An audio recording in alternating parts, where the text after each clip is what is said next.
Čau! Šodienas tēma mums būs mākslīgie saldinātāji.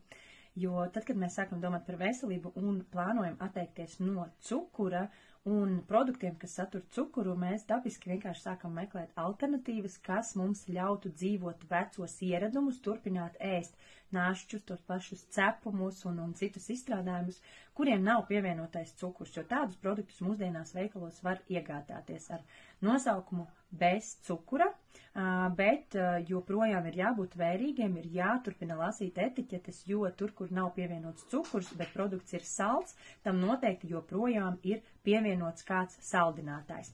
Izcili, ja tas ir produkts no dabas, kā piemēram dateles, dateļu sīrups, agaves sīrups, jā, vai tas pats medus un žāvēti augļu gabaliņi un tam līdzīgi, jā, bet ļoti bieži ir pievienoti tieši mākslīgie saldinātāji. Mums kopumā ir 19 mākslīgie saldinātāji, kas ir ražoti sintētiski, ķīmijas laboratorijās, jā.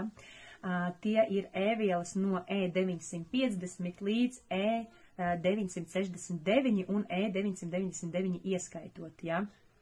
Un mākslīgajiem saldinātājiem ir ļoti daudz pretrunīgu viedokļu, tādēļ mans viedoklis ir tāds, ka mums ir jābūt piesardzīgiem arī ar šīm vielām, nevar aizrauties tomēr un atteikties no cukura un pāriet, piemēram, uz kādu silīta pulverī tabletēs, jā, lai turpinātu saldināt savu kafiju.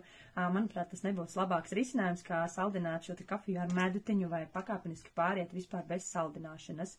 Piemēram, 37. gadā tika atklāts nātrija ciklamāts, taču 70. gadā ASV to izņēma no tirdzniecības saistībā ar aizdomām par tā spēju izraisīt urīnpūšļa vēzi.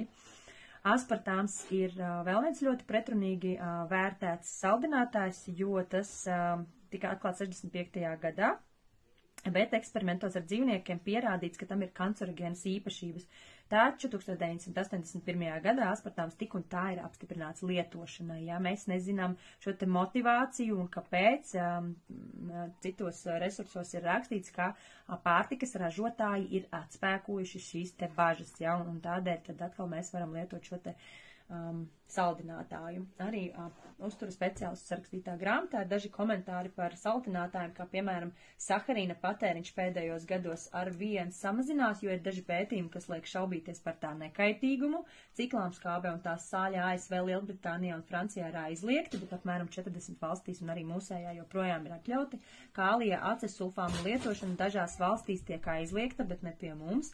Un aspartāms uztura speciālisti uzskata, ka aspartāms šobrīd tiek uzskatīts par visdrošāko no visiem sintētiskiem saldinātājiem, bet pastāv arī cits viedoklis. Mana intuīcija vairākas liecas pie šī cita viedokļa, jo tur, kur tiek izteiktas bažas par šo te kaitīgo ietekmi, kancerogēno ietekmi uz pētījumiem uz dzīvniekiem, ja tas neder dzīvniekam, tad tas neder arī cilvēkam. Tas ir mans personīgais viedoklis, bet secinājumi jāizdara ir katram pašam. Kāpēc tad īsti šie te mākslīgie saldinātāji, neskatoties uz to, ka viņi nepaukstina glikozes līmeni asinīs un nesatur kalorijas, kāpēc viņi nav vēlami mūsu organismam?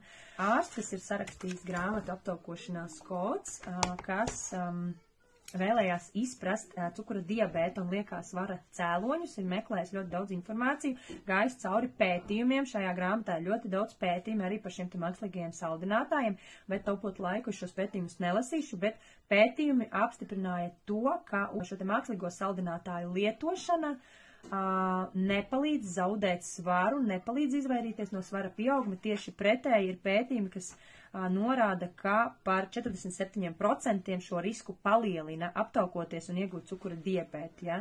Tā kā arī jāņem vērā šie te pētījumi. Tātad, vai mākslīgie saldinātāji palielina insulīna līmeni, ir atklāts, jā, ka neskatoties uz to, ka nav kaloriju un nesatur cukuru, nepaceļ glikozi asinīs, ja, ir pierādīts, ka insulīna līmeni paaugstina arī citi mākslīgie saldinātāji, tostarp par dabisku dēvētā stēvija. Gan aspartāms, gan stēvija minimāli ietekmē cukura līmeni asinīs, taču abas šīs vielas paaugstina insulīna līmeni vairāk nekā galda cukurs.